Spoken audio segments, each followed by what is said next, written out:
The Investment Biker, Part 1.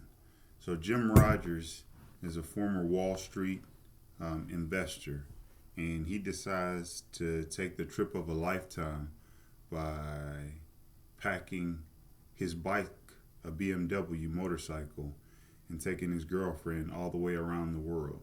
And they're the first people to travel the Russian continent, the Siberian continent, and all of China on a bike, and they set a world record for doing so.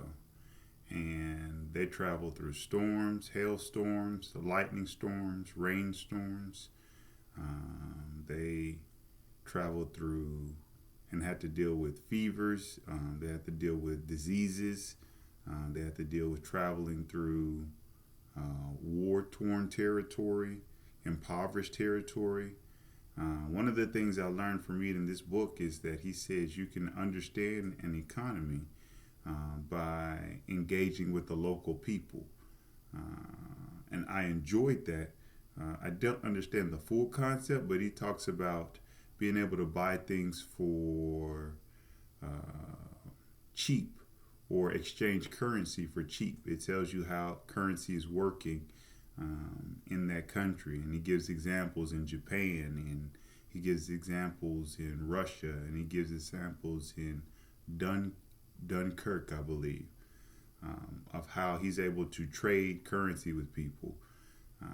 And he says to be on the lookout as well when doing these things, because people are often looking for an easy target. So be cautious and be wary of these things. But overall, it's been a good book. Learned some investment principles. Like he was one of the ones who spotted the Austria market, and they said he kissed the Sleeping Beauty and woke it up. And 3 or 4 years into it, some people have made 4 and 5 times what they invested. But he saw the end, and then he came back and told them that it was about to collapse, and they didn't want to hear what he had to say. They actually said, "We hired you to say nice things to us." But one of the big things I've taken away from this book so far, and he said it, is that trees don't grow up into the sky, and stock markets don't go up forever.